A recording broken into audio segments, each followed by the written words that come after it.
Welcome to the World Movers Podcast. I am your host, DJ Angelfire, with my co host, Noah, aka 51st Citizen.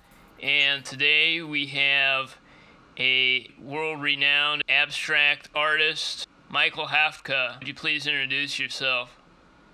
Hi, this is Michael Hafftka. Uh, I never call myself abstract because of the distinction between figurative and abstract painting. I essentially do both, but it always includes figures. I've heard people call you figurative expressionist. I've heard people call you neo-expressionist. Do you feel these are accurate labels? Do you like these labels and use them, or do you not take too much stock in them? Um, I don't really like the labels too much.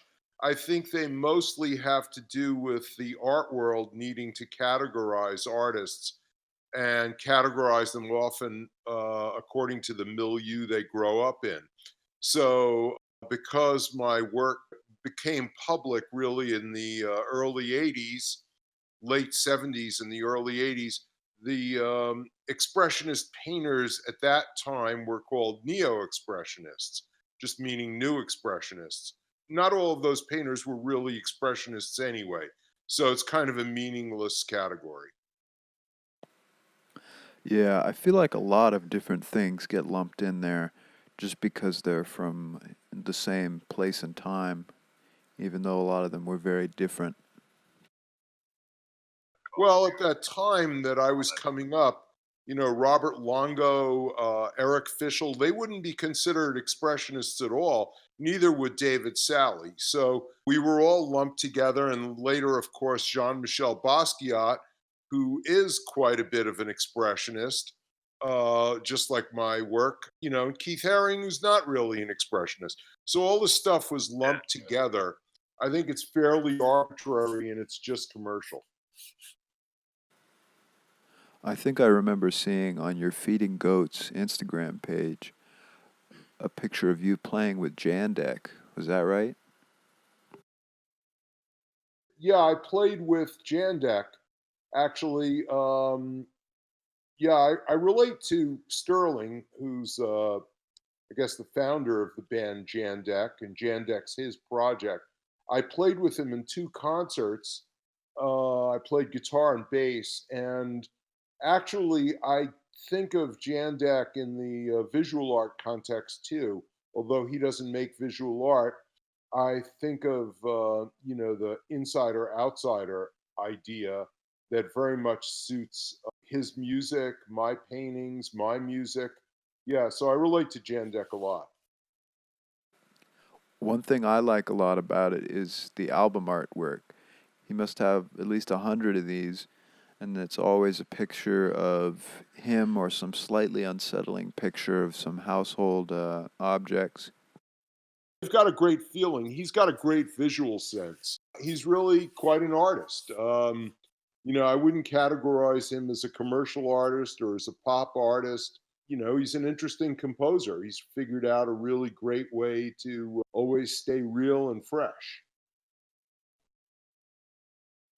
There's this video on your YouTube channel called Pointless Gesture 1981, which sort of documents this demonstration you did in New York back in 1981. And I was wondering, if you could talk a little bit about that demonstration, what it was about, what was the outcome, if anything. Well, I don't know what the outcome was. I love that film, and it documents a time. I had been showing, and I hadn't been showing at that time. I had been making art and trying to get shown, and the answer was always pretty much no. We can't sell this. Galleries would say many different things, but essentially their message was, come back with something commercial, colorful, beautiful, pretty, something that people want. And, that wasn't my goal as an artist. I don't really see the role of an artist as being an entertainer. I've got nothing against entertainment, but my feeling about entertainment is it just sort of pacifies the user, puts people to sleep. I think the role of an artist is really something different, to make challenging work, to make us really question our reality, our existence, and to turn us introspective. So at that time, I was very frustrated not having any venues to show my work, and I decided to put it up on the street, actually in the middle of Manhattan. And a friend of mine, a filmmaker, John Rosen, decided to film the whole thing, and he did something very beautiful to my mind. It's a beautiful film, and it makes me feel good that I did that. It was basically kind of like, fuck you, and I enjoyed it. Yeah. Speaking of the whole difficulty of getting shown in galleries, obviously now you've got paintings in the permanent collections of the Museum of Modern Art and all sorts of other places. So how did that transition sort of start to occur? Every one of the instances where my work got into a museum, where I was received by a museum, is kind of luck and outside of the system. So I want to make that very clear, because I think artists today have just as difficult a time as I did when that film Pointless Gesture was made. And I think the nature of, all art distribution or music distribution is to be closed off and only look for work that is easily sellable. So what happened? I was selling it any which way I could for very low prices, and luck and happenstance made it that interesting people bought my work. One of the situations, the way it got into the Museum of Modern Art, is essentially I was peddling my work from door to door, walking around trying to get my work in places. And this one gallery that showed kind of old masterworks, Picasso and Egon Schiele, and some really great blue chip art. The guy kind of felt sorry for me, and basically said, I'll take some of these etchings and show them to some people if anybody's interested. And he put them in a flat file in his gallery. And it turned out by luck, a major collector came into the gallery the next day. He said to the owner of the gallery, his name was Steve Schlesinger, that he's seen all the stuff that's on the wall. He got anything new? And Steve Schlesinger showed him my work. So he bought it all. It was very cheap. It was about $25 a picture. And then he walked over. He knew he was a relatively large collector. But in those days, to be a relatively large collector, you didn't have to be a billionaire. You had to be someone that was genuinely interested in art. And he went to the Museum of Modern Art, and he knew the curator, and he donated the work to them, and they showed it. So it was lucky. I don't think that kind of thing could happen today. And I worry that artists just don't have access, through luck the way I did. Do you have any advice perhaps for younger artists looking to make a living with what they do? Yeah, well, my advice is pretty simple. It's to find alternative ways outside of the art market, outside of the major music industry too. Jandek did that. I did that. I peddled etchings and photographs on the street in front of the Museum of Modern Art, in front of the Met. Getting into the Met was much more difficult, or the modern, than just standing in front of the Met. I think artists always have to be resourceful, figure out alternative ways, unless your art is, and I wouldn't really call it art. I would call it craft. If you're crafting something that's highly commercial and is going to be very, very entertaining, and other people can make money off of it, then by all means, go to the art world.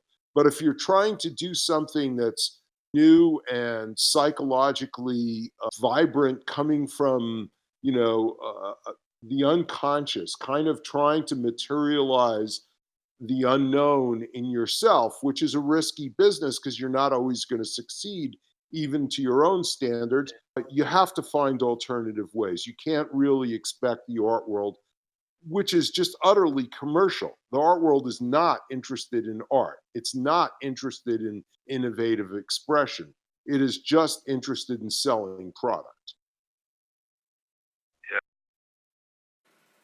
Yeah, I may not be the most knowledgeable on the art world, but it certainly seems to me that to the average American, the art world seems like this sort of inflated beast where, no matter what happens to the economy, the prices of these strange pieces of art are just going to keep going up and up and up, you know. It's a closed market. It's kind of a racket. I don't really think it's very mysterious. It's an unregulated small market that serves some very, very rich clientele. And you know, it's just that's essentially abstract.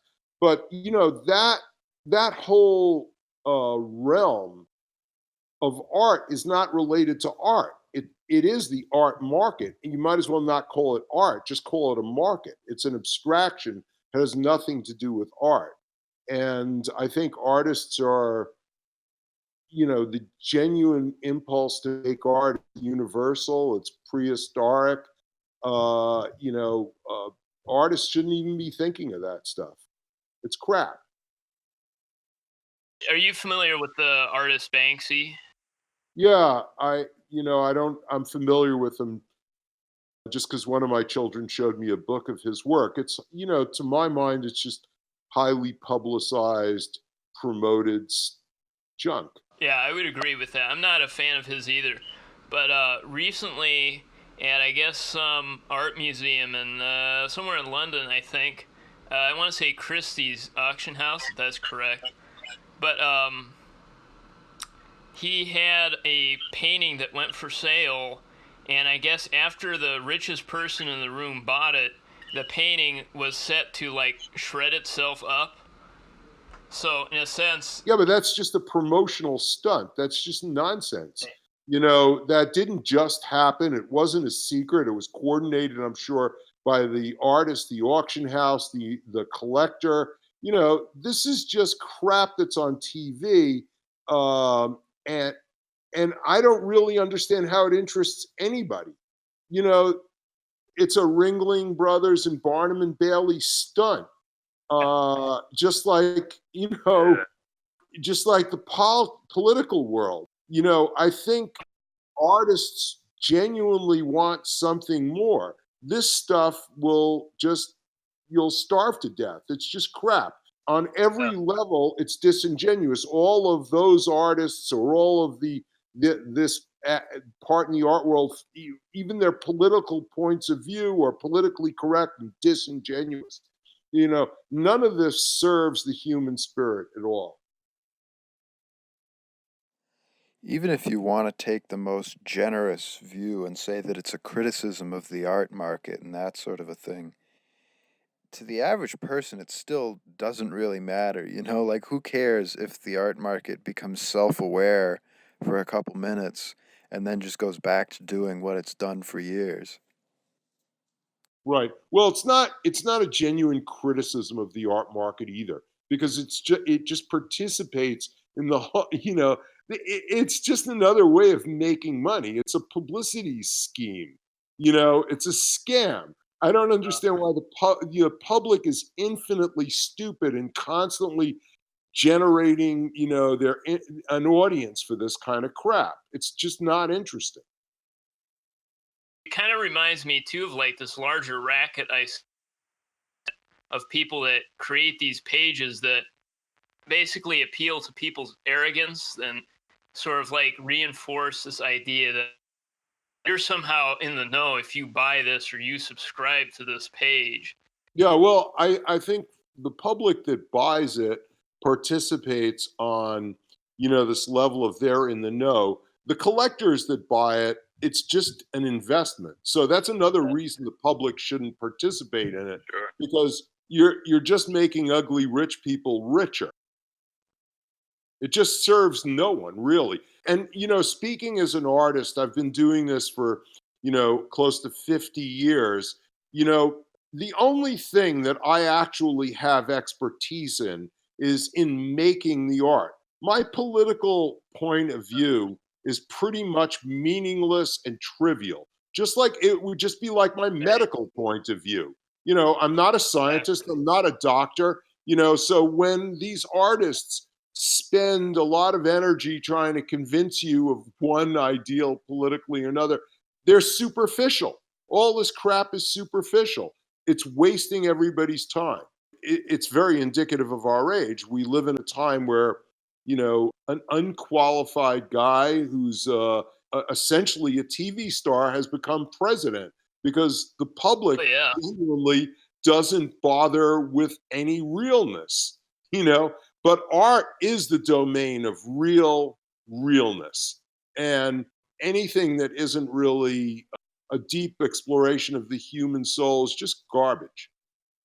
Quote that I heard that kind of resonated with me is that artists and musicians are kind of like the modern equivalency of like a shaman in ancient culture, where they kind of pass on stories to future generations. They're the storytellers of society, really.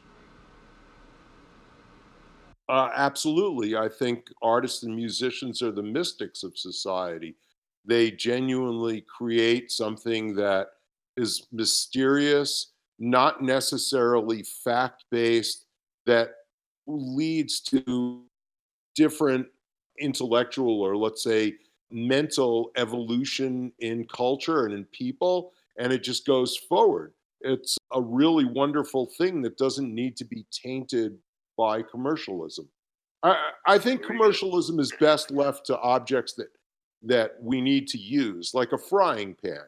We use a frying pan. It should be well made. It should be made to the highest standards, and then you could state exactly what it is. Art is really more mysterious. It doesn't need to. It's not designed with practical considerations in mind whatsoever. So, and there's no point in designing it to sell because then it's just not even going to be art. Of course, when you make a frying pan, you wouldn't make a frying pan with a hole in it, because it's got a purpose, it's got a function. Art's function is way more mysterious. I will say, and maybe this is a bit of a hippy dippy point of view, but I do think that in our increasingly secular society, a lot of people see art and music and that sort of thing as the last sacred thing they have left, as the last source of wonder that they have left.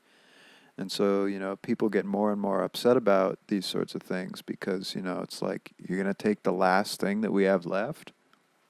Well, there's always been commercial art and there's always been commercial music. One of the great differences today, the industry that promotes commercial art and promotes commercial music often tells you that this commercial stuff isn't commercial, that it is actually the avant garde. That's a lie. So I think people should wise up and look for art outside of the normal streams that are devoted to commercialism, and they'll probably find a lot of great art out there. For you personally, what are some newer artists and musicians who you think are good, or perhaps maybe not good, but just interesting, avant garde, whatever you want to call it? I listen to a lot of a guitar player named Harvey Valdez. I listen to Cameron Mizell. They're both on Destiny Records. I listen to Jandek still. I think Jandek, whether you like Jandek or not, is not really the point. Actually, often there's music that we dislike that provokes us in great ways. I mean, that's one of the great things about creating is that you find yourself in situations that are uncomfortable and you work through them through the creative process. It's interesting in particular, I think, with Jandek because there's so much of it. His discography is so huge that it adds a whole other layer of intrigue beyond the mysteriousness of the art on its base level. Well, I think with Jandek was constantly experimenting, is constant. I shouldn't say was, he's not dead. He's out there experimenting. I think one of the interesting things about Jandek, about Sterling, is people have made a lot about the mysteriousness of who Sterling is or what is Jandek. You know, I think he's a guy that just doesn't want to be bothered by people. He wants his privacy. He's not really creating much of a mystery. He just doesn't talk to people that much, and he is he's a private person. Yet at the same time, he's made a lot of public music, and that public music is always experimental. So, he's quite an extraordinary artist. I mean, experiments fail. So it's not a question of like making 150 records and every record is a great one. There are failures in genuine experiments, and there's nothing wrong with that. It's part of the process and it makes it very interesting. I know from playing two concerts with him, we were experimenting and he was totally genuine and personable to deal with, and an interesting collaborator, and at the same time a private person. He's an interesting guy. You know. Speaking on the topic of music, I am kind of curious. What did you think of Frank Zappa music? Yeah, I always liked Frank Zappa. Musically, he's quite extraordinary. He always fascinated me. I love the marimba parts in all his compositions. They're incredibly difficult compositions. They're quite beautiful. And he brought an insane sense of humor to a lot of his music. Yeah. So I was always just a big fan. Since the very beginning when I was a kid and I heard Hot Rats and Chunga's Revenge. Those albums are phenomenal. Yeah. So they stand out to this day. I still love them. I guess just since we're talking about Jandek and Frank Zappa, it's interesting because they both had huge discographies, but Frank Zappa, of course, a much higher budget experimentation for whatever that's worth, and there was still experimentation in what Jandek was doing, albeit a lot more subtle a lot of the time. Well, they're very different. They're very different, and also, the budget has to do with how the artist is representative. Another musician that I listen to a lot is a guy named Brandon Ross, who's the guitar player in a great band called Harriet Tubman. Their albums are just awesome, and he's a great experimental player. And then, in the past, at the time of Frank Zappa, there was Ornette Coleman. Those albums were highly experimental and very, very deep, covered a wide range of experimentation, and weren't necessarily big budget albums. I don't think that all of Frank Zappa's was either. Yeah, it's true. Ornette Coleman was definitely a favorite musician of mine. And Miles Davis, although those albums were all recorded with respectable budgets. And what that meant in my favorite period of Miles's music is that, the I think it's Columbia Records just gave him a studio that musicians were playing in all the time and were experimenting, and he'd go in and out. And then they'd edit those into really extraordinary albums. Bitches Brew is a result of tremendous experimentation. So is Panagia. Yeah, those are still my favorites. Still, albums I go back to all the time. Brandon Ross, though, contemporary, somebody definitely everyone. I hope everyone checks out, and Harvey Valdez. I definitely will. I mean, whenever we get a guest on here and they start dropping names, I've got like 3 Google tabs open. I mean, I'm keeping track of all this stuff because I'm always hungry for new influences, new people to search out. Yeah, Harriet Tubman's an insanely cool band. Brandon Ross is an amazing player. He's played in many different situations. He played with Kip Hanrahan. There's a lot of really great music out there today. I played with Brandon. Harvey Valdez and I collaborate. He's got an amazing solo album coming out on Destiny Records. Really extraordinary and worth listening to. And then there's a lot of interesting microtonal music being made today. American Festival of Microtonal Music, which is, headed by Johnny Reinhardt, a microtonal bassoon player. He's putting out extraordinary music. He's always put out extraordinary music. Great electronic compositions going. One of my favorite composers is a guy named Noah Krashevsky, who works exclusively with samples. His sampling music is really extraordinary. It's all on YouTube. It's all accessible. This is great new music. Yeah, I mean, that's really an underlooked function of YouTube is the music side of it. I mean, I pretty much found like all of the albums that I listen to now through YouTube. Yeah, I think we're, as artists and musicians, we're very fortunate to live in this day and age where, the as we were talking before, where the art world or the music world does not strangle artists. They simply don't want us. And if they don't want us, they don't promote us. And I understand that. They're looking to make money. But at the same time, there is adequate distribution available to us. Bandcamp does work. SoundCloud does work. YouTube does work.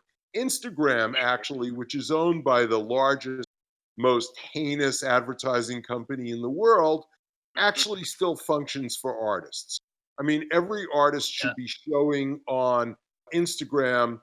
Really, it's better than gallery. Kind of the dilemma I think right now with stuff like Facebook and Instagram. People say, "Oh, delete your account. It's this really heinous company." And I mean, yeah, it is, but at the same time, it's easy for somebody who's a celebrity to talk down to people and say, "Oh, just delete your account."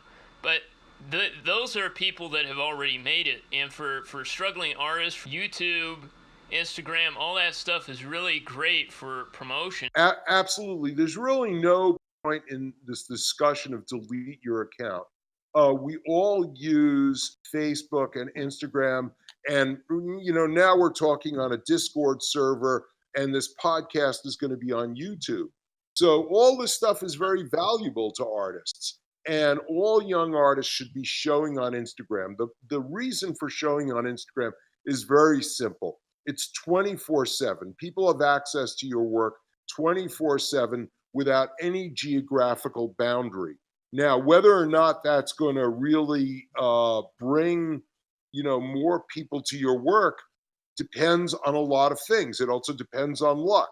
Luck is always a factor, but if you don't put your work out there, people can't see it.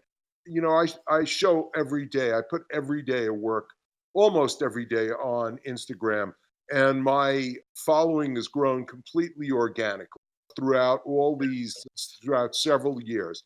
Tons of people have seen my work. It's much better than dealing with galleries. Galleries, first of all, they sort of want to own you. Galleries nowadays even want you to pay them. The last major gallery that I was in, actually, most of the artists in the gallery were paying for the privilege to be in the gallery.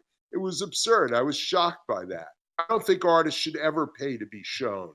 So, I think artists should take advantage of whatever distribution is out there. Facebook is great for that. So is Instagram.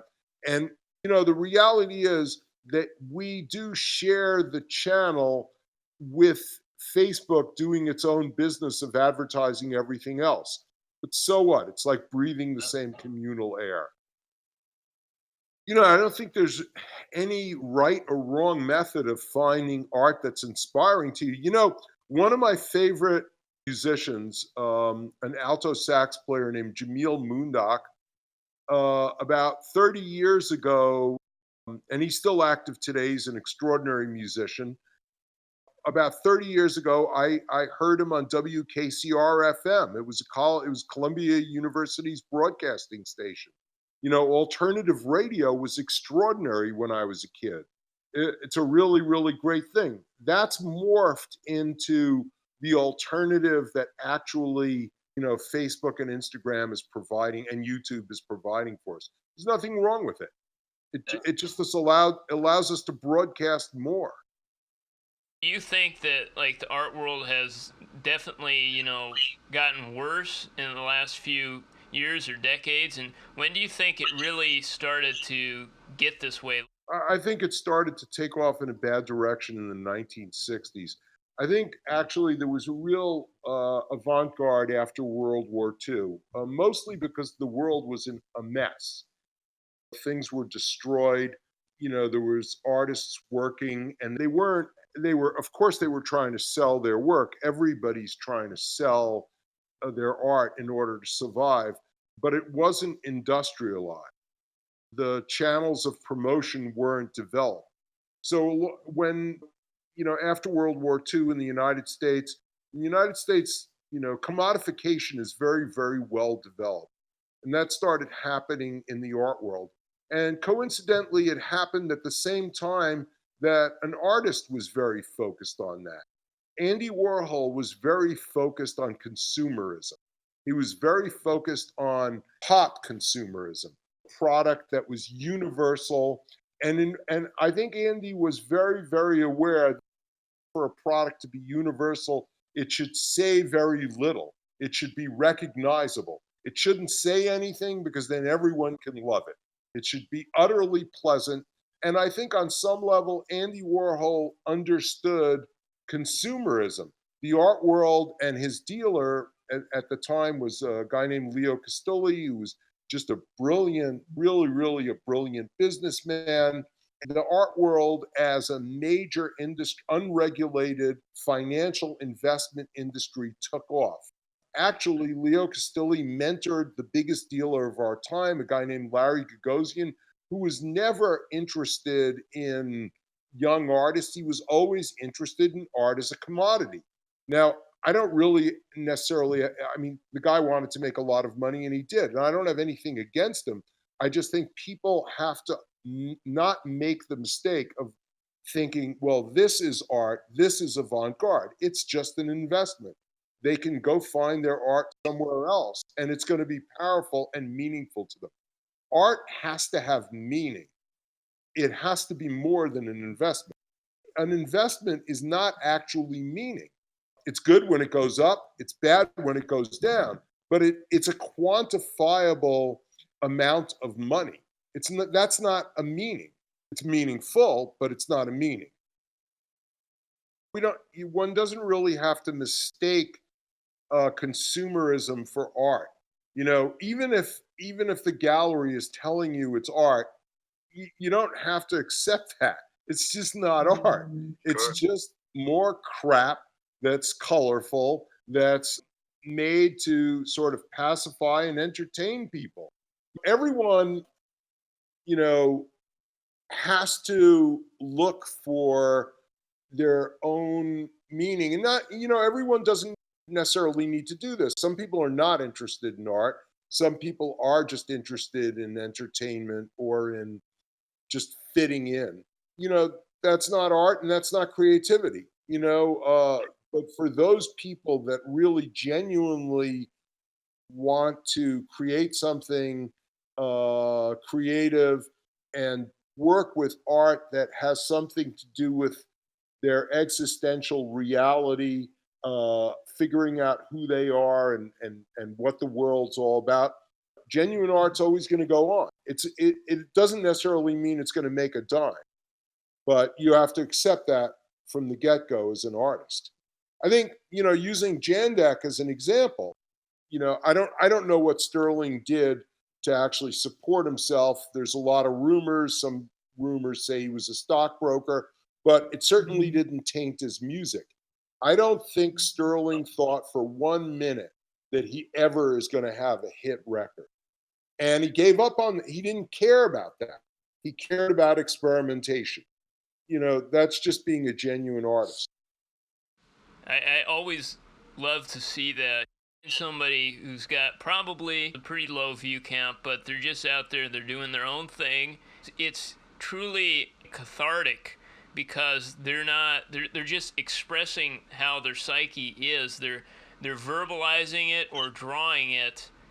It's just out there for people to look at. It's not there to say, okay, here's what you got to buy. This looks really cool this season. It's just Yeah, it's actually, yeah, absolutely. What I think with regard to my work, I don't really, I'm very happy when people buy my work. But on the other hand, I don't think of it that way. I just think of it as something I'm putting out there that's actually going to inspire people. I really get a thrill out of, my work meaning one thing to me and meaning something else to another person. And it's really awesome that artists relate to my work and then find inspiration in it and do their own thing. That to my mind, that's the sort of stream of consciousness that's history that we all fit into. It's like collaborating in music. The most exciting thing for me musically is when I play with other people and they set me in a direction that's inspiring, all part of a grand flow. And it's not an industry, it's not a commercial network. Art is something more. So I guess at this time we're gonna take probably a 10-minute break, and then we'll pick it up and continue the interview.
Welcome to the World Movers Podcast. I am your host, DJ Angel Fire, my co-host, Noah, aka 51st Citizen, and we are here with our guest, Michael Hafftka.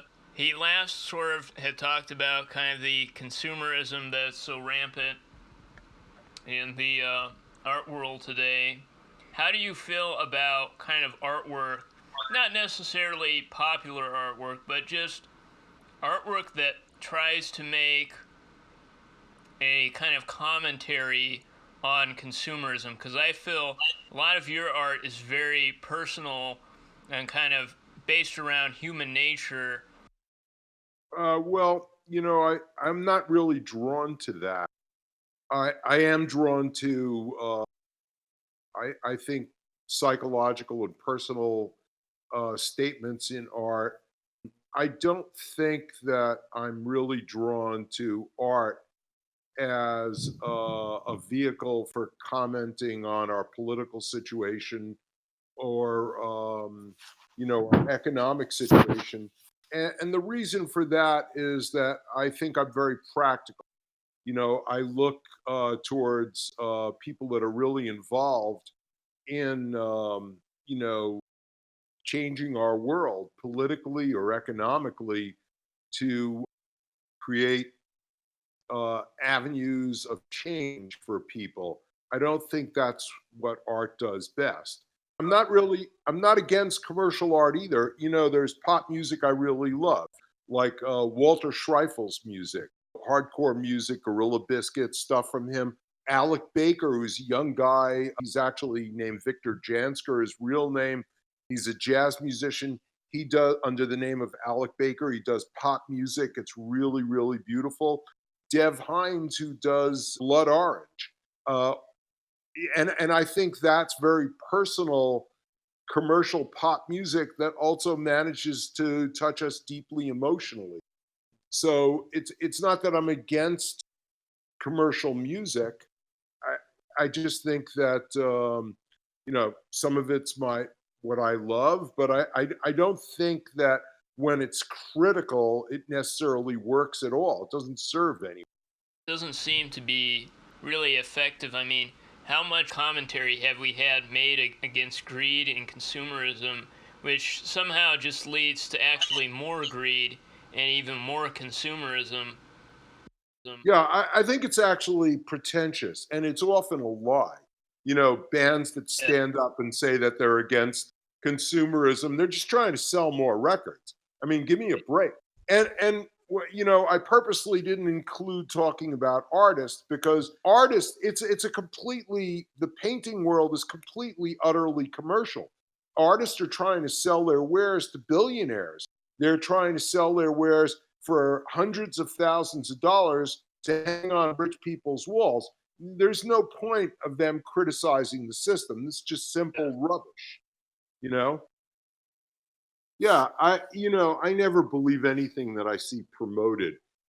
There's something everybody should once if you're if 20 people or 30 people are seeing it, someone paid for promotion. It's all disingenuous crap that's out there.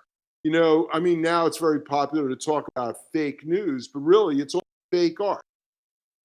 Great example of this popular as a result of promotion would be Andy Warhol.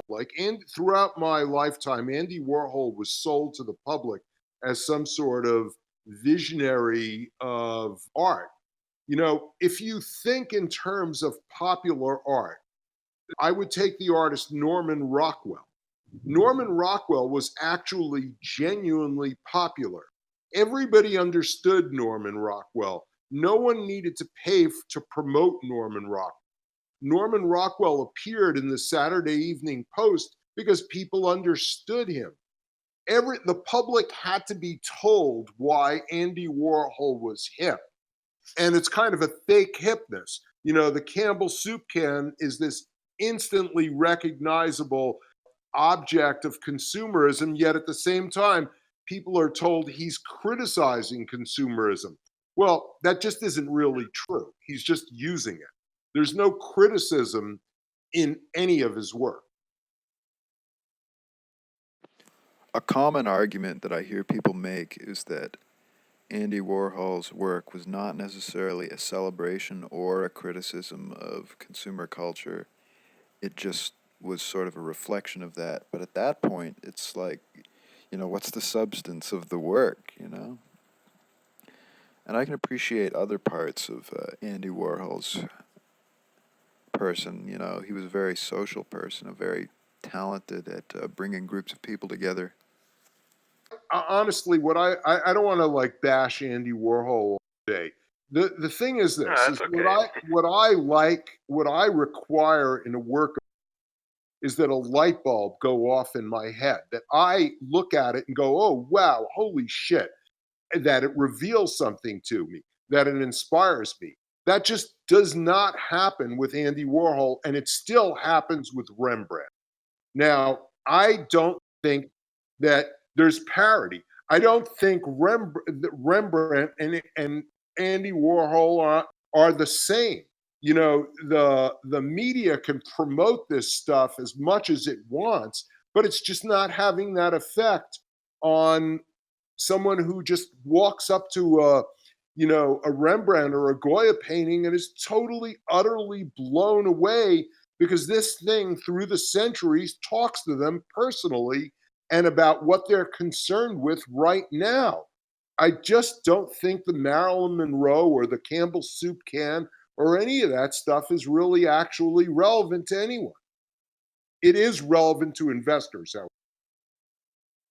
Even if you want to be the kind of person who clings on to Andy Warhol's work and say it has something valuable to say about consumerism, the shelf life of that stuff is not going to be very good because, like you said, you talk about Rembrandt and Goya having, they speak to human experience in a very direct way, whereas the kind of consumerism that Andy Warhol was so preoccupied with, not only is it a very specific thing that we may not see again in the future, but it also just, the very specific products that he was looking at are going to mean nothing to a future generation. So it really has no shelf life. Absolutely. I think it's actually rubbish. I think we live in a time where there isn't really a great deal of difference between what we're told is a work of art and a product, let's say, made by LL Bean. Like, for example, we can get chino pants anywhere, but LL Bean has managed to say that their chino pants are a degree better, a degree more American, a degree more genuine. All that stuff is promotion, and it's not true. And they're made in Singapore. If Andy was alive today, he'd probably be making it in China too. You know, he hardly touched any of that stuff. And actually, the most famous artist of our time right now, Jeff Koons, doesn't touch his work either, and it's irrelevant where the stuff is made, and it's actually irrelevant emotionally. Jeff Koons is one of those artists who maybe I'm wrong, but at least with Andy Warhol, it seems to me that you can make an argument for his work. You can talk it up. But with Jeff Koons, I've just never been able to find anything redeeming in it. Maybe Well, I don't know enough. no, I think you know plenty, and there's not a need to know more. The reality is that he's very, very heavily invested in. If no one was invested in Jeff Koons, then no one would be interested in it because it's not even entertaining. It may very well be slick, but like, how long is that slickness even last? I mean, it's like a Subway advertisement in terms of depth. So the truth is that you can understand how heavily invested it is. Now, the arguments you might make about Andy Warhol have a lot to do with the fact that some of those arguments have been going on for so long that, it's hard to question the durability of arguments that have been going on. It's kind of like the old Pontiac. But, everyone says, well, an old Pontiac's a great car, but nobody's really driving them. On your website, you have a section with a lot of portraits you've painted of people. I assume a lot of these are people you know. One stood out to me as a person I'm a fan of, John Zorn.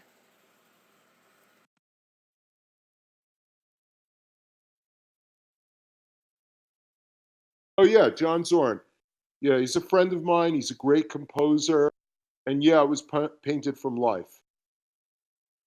So yeah, with a lot of these portraits, it strikes me that they're people you know and are friends with. Do you ever get requests for portraits like commissions type of a thing? I do. Yeah. Yeah, I do. I do. And I enjoy it.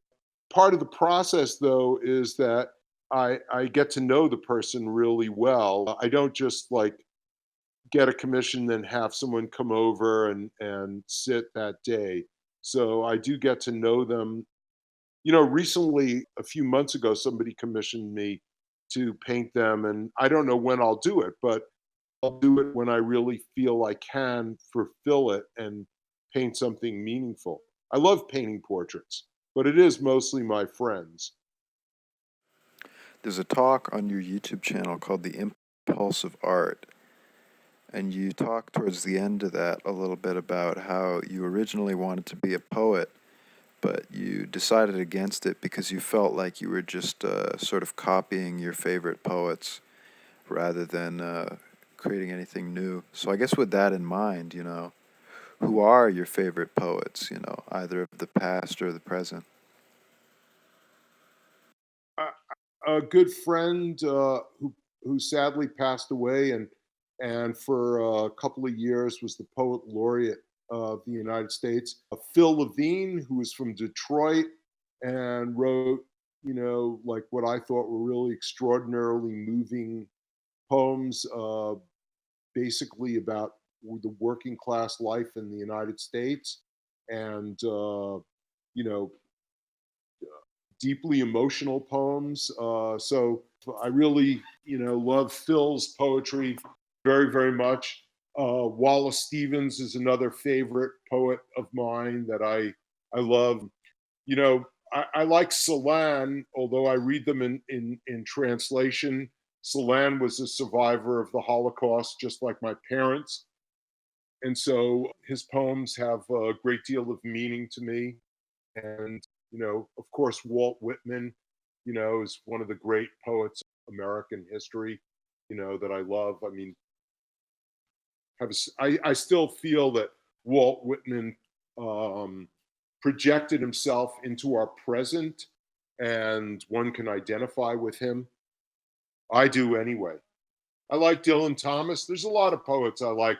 The problem with me is I couldn't, as far as poetry goes, I couldn't really pull it off. I never felt that I was free when I'm using words, when I'm trying to write. I did write a book called Conscious Unconscious, which was based on dreams that I had that really was a very strong aspect of my painting. But, I think that book goes with my paintings. It isn't necessarily, what I would call a work of literature. Did you ever get into Freudian dream analysis or any sort of thing like that? Yeah, actually, I think about that a lot.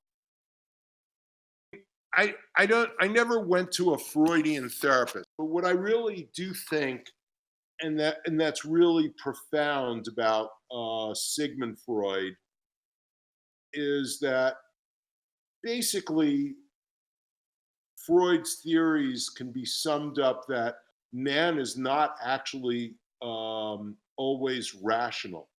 That a lot of what we do, what we think, and what we create comes from a force that's the unconscious. It's It's powerful. It's often violent. It's often can't be explained rationally. It's deeply sexual, and these instincts drive us. And that, what to my mind, art is about that. It's about actually getting in touch with those things that are unconscious in us, that drive us, that we can create expressions of who we really are. It's like the whole Freudian thing is about getting under the mask. And I think that that's really truly the source of powerful art. When it comes to various forms of art, people often seem to think, well, to be an artist, you have to do a lot of drugs or something like that. I'm curious, like, what do you think about that? Do you think that perception is kind of I think that's rubbish. I think that's just a justification to doing drugs. I think in order to make art, it requires only one thing, and that's just being honest, and honest with yourself. And it's a private situation, so you're not going to get embarrassed. You don't have to make it public. You have to be absolutely honest with yourself. Now, drugs are a whole other story. People take drugs for whatever reason they take drugs. Whether it's entertainment, whether they're hoping it gives them insight into themselves. I'm not really into drugs at all. I drink coffee and that's it. But I have experimented with drugs, and I never painted with drugs or played music with drugs. And I always felt that any drugs that I've taken kind of create a dulling effect on me and make me less sensitive. So I don't really think that drugs are useful in making art. Yeah, a lot of the time when people say they want to say something deeper about the human experience through the use of some drug, I mean, you have to understand at the beginning that you're distorting it right from the get-go. It's just going to be the human experience on that drug, for whatever that's worth. Right. That's what I feel. It's just I never use it really. The drugs are just a filter. So when you if you have rose-colored glasses on, you're going to see red. Drugs aren't really actually that different. Uh, I don't think you know. Again, to name drop, I don't think Rembrandt was high when he was painting. Really, he created an amazing kind of highness in his work. I'm not an expert on it, and everybody gets affected differently. So I think people, you know, I think people should just be careful with drugs, and some drugs are just definitely not all that harmful, but addiction sucks, and there's I just think in terms of answering the question about whether or not drugs are actually useful in making art, my feeling from all these years of making art is that drugs are never necessary, and that um, making art is a long, arduous path of self discovery, and clarity, very important. Yeah, I think that's fair. How would you describe kind of your own personality? Would you say you're more introverted or more of a people person or just kind of in between? I think actually I'm quite in between. I like people. I'm very social. I meet people all the time, and I have fun with them. Yet making art is a very private and personal thing, and requires a great deal of introspection. So in that sense, I think that I'm pretty much both, and I separate the two. Except in when I play music, you're sort of combining it because you're really relating to it, yet at the same time you're turning inward, and that's kind of one of the most beautiful things about making music. You mentioned Rembrandt and Goya. Were there any inspirations to you in the 20th century and even in 21st century now that you either follow or just draw inspiration from? Yeah, I drew a lot of inspiration from Francis Bacon. When I first Yeah. started painting, I saw Francis Bacon's paintings, and then years later I met him.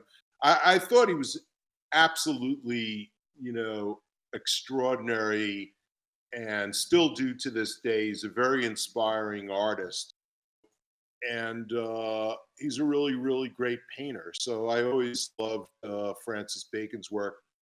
Paul Klee is a great artist. I love Egon Schiele. There are many artists, James Ensor, Redon. Picasso was an extraordinary artist that I was always very influenced by, just the sheer variety of his work, and the level of experiment, the constant curiosity and experimentation. And then there are many artists, like Frank Auerbach, who's alive today. I find very inspiring in a different way than Francis Bacon. I don't think that Frank Auerbach or Leon Kossoff were as broad.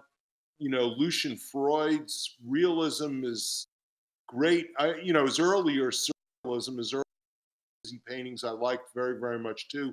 I liked Lucian Freud. I didn't like the very end of his career. I thought the paintings got kind of cliched and bloated, but everyone fucks up at some point or another. Rolling back a little bit, you mentioned meeting Francis Bacon, and Francis Bacon is one of the visual artists who I personally most resonated with, I found. So I was wondering if you could talk a little bit about, what year was that? What was the experience like? How did it come about? I don't remember the year. It was, he came to New York for his Marlboro show. He was here one or 2 days actually, and I was a young artist, and an art dealer offered to bring me to the show and introduce me to Francis Bacon, and I was super excited. So I grabbed a whole bunch of reproductions and of my work, and I went to the show. I imposed myself on him, but he was incredibly sweet and gracious, and looked at my work and said some nice things to me. He had a beautiful purple scarf on. He just seemed incredibly cool, and you know, he was pretty amazing.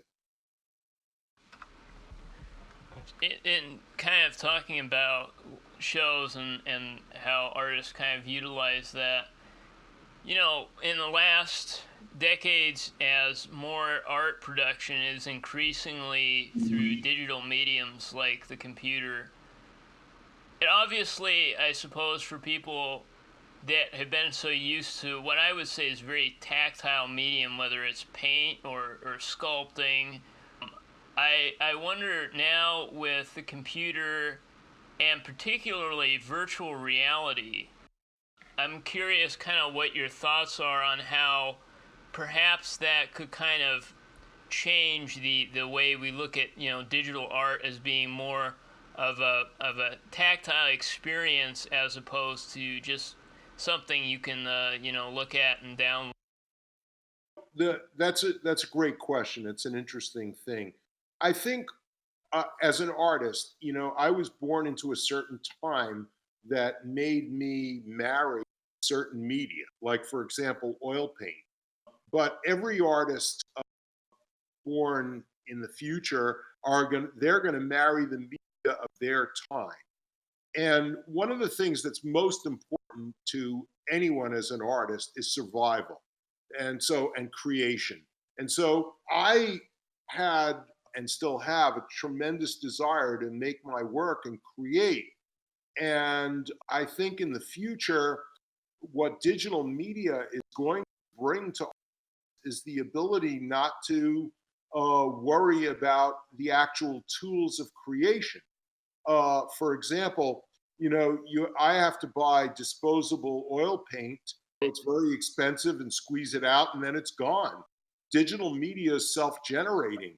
You have to buy a computer one time. So I have a great faith that digital media is really a way of the future, that artists are going to use it as naturally as I use oil paint or ink. And we live in an ever populating world of growing population with limited storage. So digital really strikes me as something that's phenomenal. It takes up no room. We can create infinite sizes, infinite storage capacity. I'm totally in favor of it.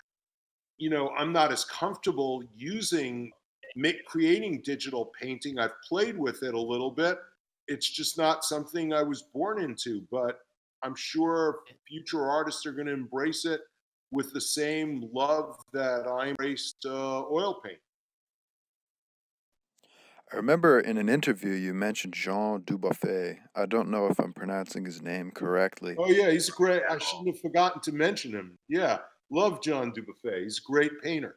The whole art brut movement of placing childlike expression and expression by the mentally ill and all that sort of thing on a sort of pedestal as being more pure and profound in a way.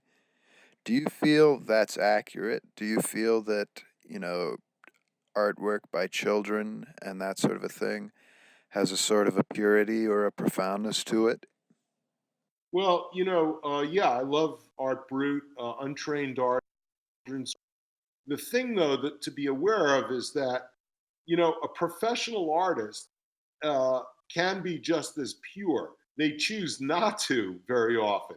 So that's really kind of a problem. It's not really a preference for one or the other, and that's essentially what Jean Dubuffet did. He was very, very influenced by the works of the untrained and insane people, and he was a professional artist, so he used that in his art. he used that because that talked to him in a very deep way personally. So I think that's phenomenal. I like Jean Dubuffet a lot. I know you mentioned before that you had also do performances with music, and I'm curious if you could kind of, talk about that a little bit. Sure. I have a band that's called Feeding Goats. Basically, it's a music improvisation unit. I was trained as a classical pianist. I didn't go in that direction, and I started playing guitar because I wanted an instrument that I didn't have any muscle memory on, and I wanted to be able to try to do pretty much the same thing that I do in painting, which is figure out my insides and try to express myself. So, as Feeding Goats, I play with my wife, Yonat, who plays theremin principally. She sometimes plays steel drums. And we play with a lot of other musicians. We often invite different musicians: Cameron Mizell, Harvey Valdez, as I said, Brandon Ross, Natasha Steinbach on violin. Having played in that Jandek ensemble, I understood really kind of the brilliance of Sterling, of using a lot of other musicians to sort of clarify your way and figure things out. And so Feeding Goats is kind of an improvisational ensemble that's similar to Jandek, alternative music. That's really awesome. I mean, especially to be able to get all those people and to be able to collaborate in that way. I think that's really the strength of improvisational music as an art form. It allows you to really just kind of play off the other people in the room. Yeah, absolutely. I love improvisation. Speaking of pop bands, the Grateful Dead was always inspiring to me. I enjoyed them. I loved when they improvised, and it taught me a lot. Same with Miles Davis. So, and playing music is just insanely fun and joyful. Just love it. I also, in music, don't have the burden or desire to be a soloist. Probably because painting, I do solo and I get to just do my own thing totally. So in music, what I really embrace is playing with other people all the time. All right. Well, I think we've covered a lot of different topics with Michael today, and I really appreciated him being able to come on, and my co-host Noah. So I'm going to bid you all farewell, and we will see you on the next installment of the World Movers Media Podcast. Thank you so much. Thank you. It's great talking to you both.